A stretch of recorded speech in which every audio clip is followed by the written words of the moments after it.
o Chile numa nação. E isso foi frustrado pelo Pinochet.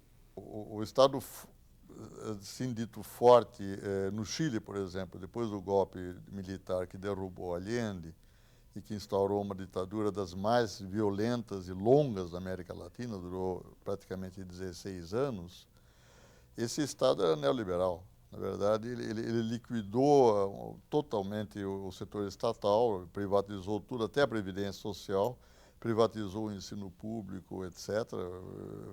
Foi a grande experiência neoliberal antes da Thatcher e do Reagan, e não obstante foi uma ditadura.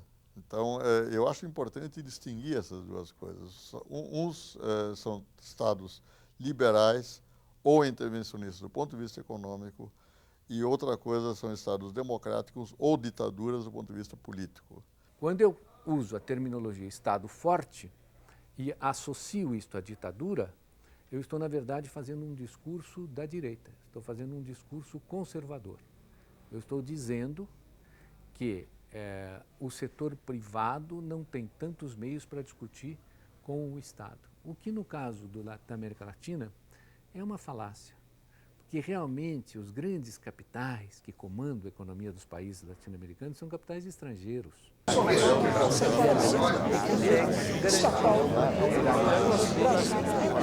Os movimentos de emancipação nas colônias surgem como parte da consequência das rupturas provocadas pela Revolução Francesa, pela Revolução Industrial Inglesa e pelas guerras napoleônicas, em que os governos espanhol e português perdem poder gradativamente. A tentativa de Bolívar de criar uma unidade na área hispânica, como a gente sabe, fracassou. E o próprio Bolívar terminou a vida no ostracismo. A partir desse desejo de libertar-se da metrópole, cada nação busca estruturar-se juridicamente para validar sua identidade. Partidos políticos são formados e constituições próprias são elaboradas. Mas a independência é apenas um passo para a formação do Estado Nacional. Os Estados nacionais começam a se constituir na América Latina no começo do século XIX. É a hora em que a Revolução Burguesa começa a se afirmar. A nação é um projeto burguês, é um projeto da burguesia, e de modo que ela, na hora em que a Revolução Francesa, na hora que a Revolução Burguesa Americana, que a Revolução Burguesa Inglesa adquirem força, elas começam a construir os Estados nacionais e a expandi-los para todo o mundo. O nosso Estado, os Estados latino-americanos, nascem nesse período e nascem sob o comando das oligarquias crioulas que antes se relacionavam com as metrópoles, né, e através das metrópoles com o mercado mundial. Na verdade, a independência é a eliminação deste elo, a eliminação do elo metropolitano, a eliminação do espanhol, a eliminação do português, para que as elites crioulas passem a se relacionar com o mercado internacional. No início do século XIX, a grande maioria dos países que vão se tornar independentes deixam de pertencer a essa área colonial. Surgem os estados independentes na América Latina. Quer dizer, a partir daí é que se pode falar em estados nacionais, na grande maioria dos países. Excetuam-se uns poucos na área do Caribe, como Cuba, e alguns na América Central. A formação desses estados não foi nem precedida, nem seguida pela criação de uma produção econômica mais independente. Eram estados integrados no sistema internacional da época, com economias voltadas para a extração de recursos naturais e a exportação de produtos agrários, sem qualquer capacidade de investir na formação das pessoas. E, portanto, sem capacidade de rebelar-se contra esse sistema de constrangimentos internacionais. Todos os países da América Latina têm algo em comum, que é, entre outros, ter conhecido uma economia baseada no escravismo. Todos receberam povos do continente africanos que foram escravizados. E todos esses povos tiveram um papel muito importante. Em primeiro lugar, no povoamento desse país da América Latina, que além das populações indígenas, que eram, podemos dizer, dono da terra, os primeiros europeus que chegaram dentro do contexto colonial, que no caso do Brasil eram os portugueses, no caso do resto da América Latina eram espanhóis, receberam um contingente de populações negras muito importante.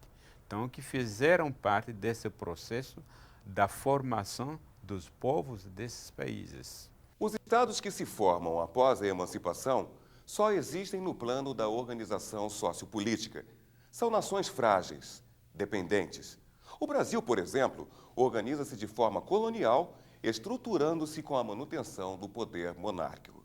Dom João, quando chegou ao Brasil, é claro que houve uma mudança importantíssima, que o centro do Império Português se transferiu de Lisboa para o Rio de Janeiro, mas o Brasil continuou um estado colonizado, não tínhamos ainda um estado próprio. Em 1815 é que se constitui o Reino Unido de Portugal e Brasil. Portugal, Brasil e Algarves, me parece, se eu estou lembrado, como era chamado. Quer dizer, aí então o Brasil já ascende a uma condição de igualdade com Portugal. Mas é só em 22 que realmente se proclama a separação estatal entre Brasil e Portugal. E aí então é que passa a haver um Estado propriamente nacional brasileiro. Antes da vinda da corte, o esforço do colonizador era de reprimir o desenvolvimento da colônia, com o propósito de mantê-la como colônia. Após a chegada da corte, há meio que uma rendição.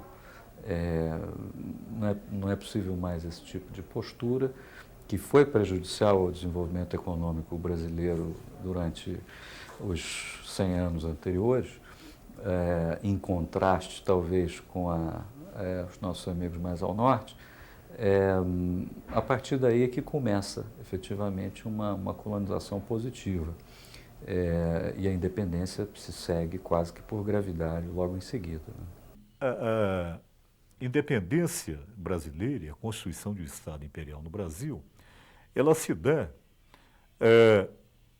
contra uma onda revolucionária, ou seja, o processo de constituição do Brasil imperial é o processo contra a Revolução Francesa, é o processo anti-iluminista, é o processo contra o que havia de mais, digamos, avançado em matéria de valores políticos e intelectuais naquela época, né?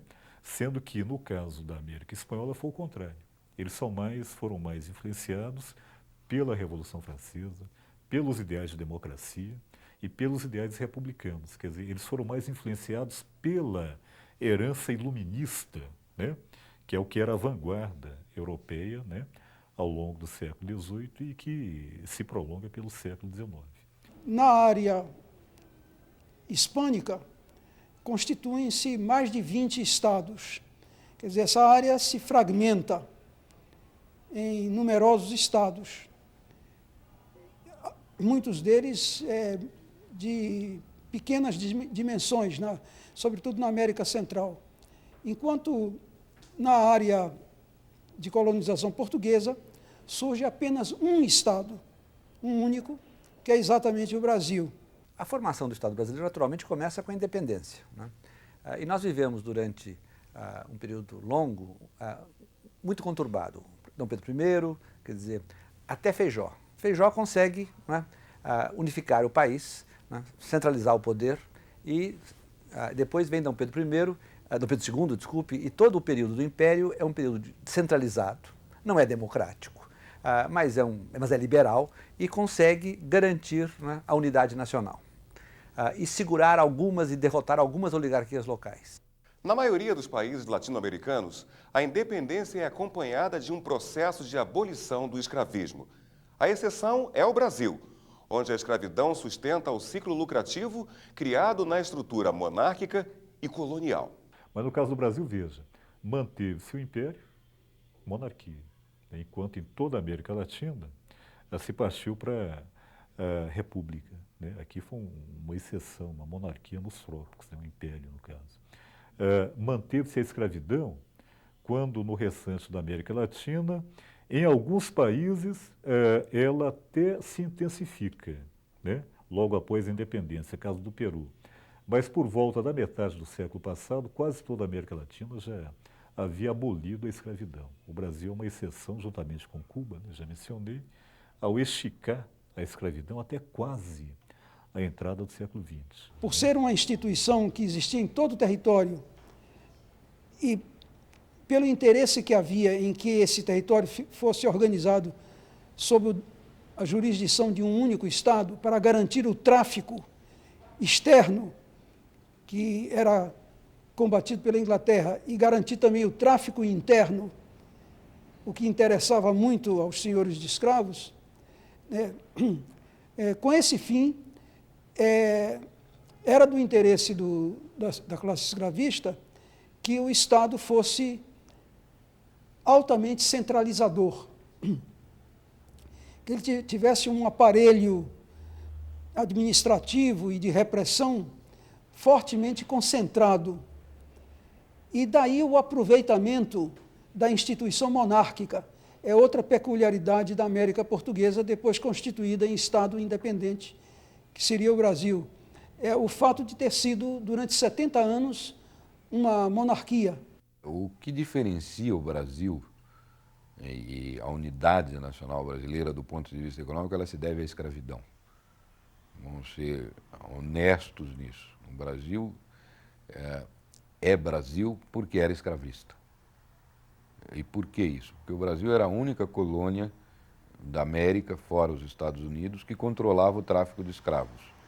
E isso permitia com que toda a organização... A escravidão não é apenas uma organização econômica, é a organização da sociedade brasileira, como foi a organização da sociedade nos Estados Unidos. Os grandes democratas americanos, o Jefferson, Washington, eram todos senhores escravos, grandes senhores escravos. Quer dizer, então, na América, a democracia nasceu relacionada à escravidão.